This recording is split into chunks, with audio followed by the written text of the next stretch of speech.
Hi, this is Kelly Belcher, and I am discussing my textual analysis project on the social identity of women in fitness, in particular women in CrossFit.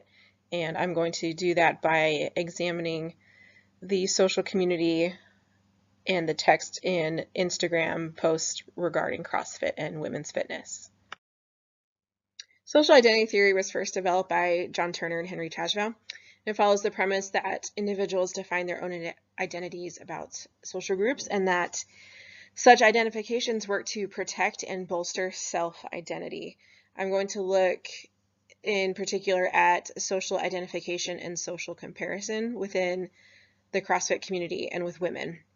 I will be looking into specific hashtags and accounts on Instagram to examine the language that can reflect this culture.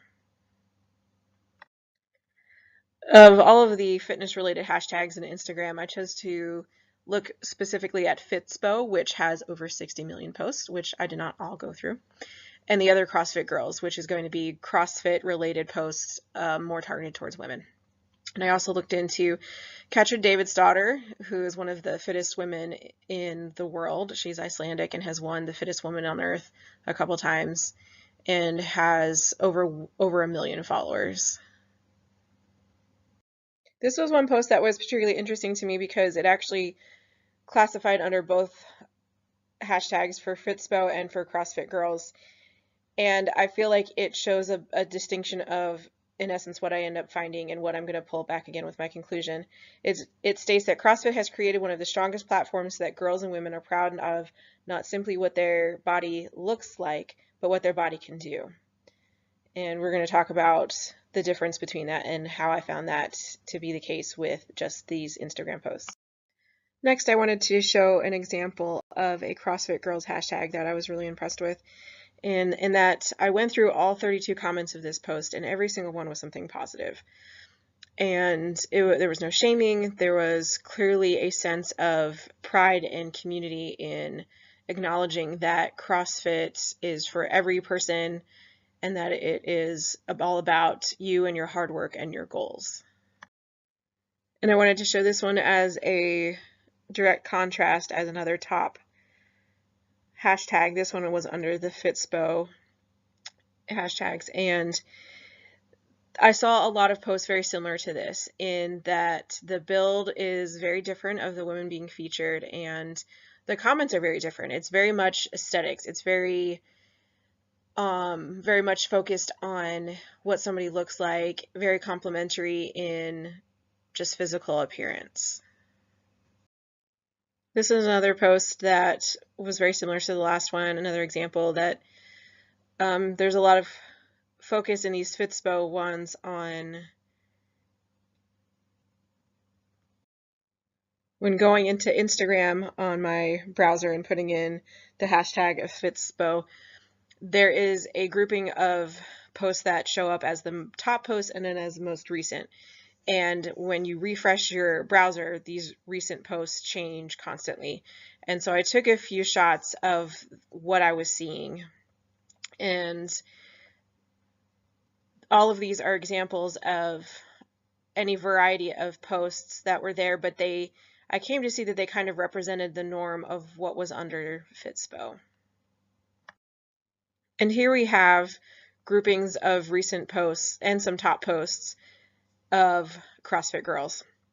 And what you can see is that there is a variety of shapes and sizes of women and very much focused on the exercises that they're doing. They're typically with groups of people versus just solo all the time. And there's a very different energy about the way that they convey the culture through the photos that they're posting. And then I wanted to show Katrin Davidsdottir's a couple of her posts.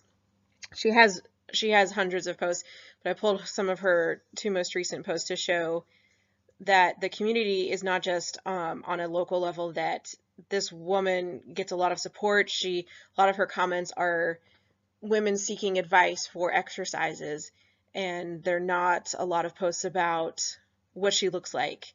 It's about complimenting her and her hard work.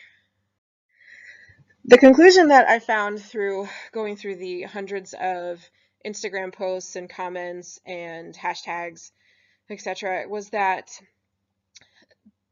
there is certain trends in the way that both of these hashtags represent women in fitness. Fitspo was very much heavy on a lot of bathroom and gym selfies of flat stomachs and shapely bottoms. It was very aesthetic, it was very superficial, and the way that the responses had in reflected in the comments were of that, complimenting physical appearance. There was a stronger trend in the CrossFit Girls hashtag in those posts of women who were supportive of the effort that was being made, that they were there to lift each other up and to draw inspiration and to seek advice. And it seemed to be that one could infer that that was a healthier way to go about approaching physical fitness and your idea of yourself and your own goals and your perspective on that. There was not as much of a strong in-group versus out-group as I was expecting. There did not seem to be any animosity towards women who didn't do CrossFit versus women that do CrossFit.